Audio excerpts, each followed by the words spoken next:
EffinFunny. Sports! So it's crazy, you know, the star quarterback for the Falcons, Michael Vick, he's running this dog fighting ring out of his mansion. You know, they had like a fighting pit and such, and large sums of money were being wagered, like $30,000 to $40,000. And if the dogs didn't perform well, they would kill them right there on the spot, either by slamming their body on the ground until they died or dousing them with water and electrocuting them to death. And I read that Universal Pictures was trying to buy the rights to the story and replace the pit bulls with Jean-Claude Van Damme for his comeback vehicle. Are you crazy entering that tournament? You know what they do to you if you lose? My brother needs that heart transplant.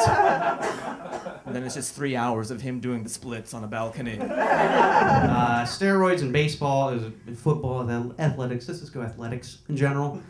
Big topic, and people are wondering, like, how can we get past this? And so I'm thinking about it, and I'm watching the movie Mystic River. And there's a part in this movie when Sean Penn has realized that his daughter has been killed, and it literally takes a team of people to keep him back. And you could imagine if something like this happened, how much adrenaline you would have. So I'm thinking, NFL, MLB players should start killing their children in order to get for big games. You can test for steroids, ladies and gentlemen, but you cannot test for a dead kid. I know exactly what you're thinking. They're gonna build up a tolerance. We're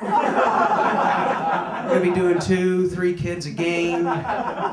If you're the Cleveland Browns, your house is gonna look like an Aztec temple. Like, that's just such a bizarre thing to me. Like, let's like take these dogs and then make them fight. Like, that's just like too much money. I don't know, too much like just being an asshole all your life and people being like, hey, good job, you're an asshole, you can play sports, I don't care, you're an asshole, be an asshole. And it's just like, what? Well, who can I fucking pick on now? Like, I'm sure he's terrible to women. Like, he's a football player, right? He's not even good to women. So he's like, I treat women like shit, it's easy, you know? Like, I go around and I'm like, suck it, bitch. And they're like, oh, fuck you. And I'm like, shut up. And like, everyone's like, oh, but you're so good at football. Don Imus has paved the way for his return to radio 4 months after being fired from CBS for calling the women's Rutgers basketball team nappy-headed hoes. He said he learned a lot from his episode, and in the future would try to be more sensitive to all twisty-haired sluts. And I don't see what the big deal is. We used to have dog fighting all the time back in Ohio. I should mention that they were wiener dogs. And they weren't fighting as much as they were playing adorably. Yes, they were. And just people weren't gambling or standing around going, oh, look at the wiener dog. A doggy dog. A dog. And then we'd take them and electrocute them because we're like, these fucking wiener dogs aren't fighting.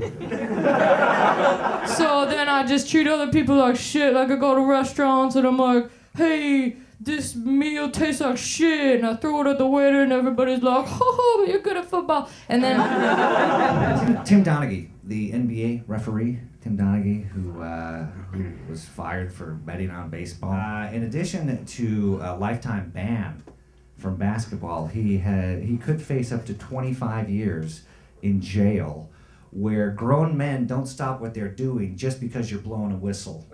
I find old people on the street and I'm like, you're old, you live too long, and I push them over and I kick them, and everybody's like, but you're good at football.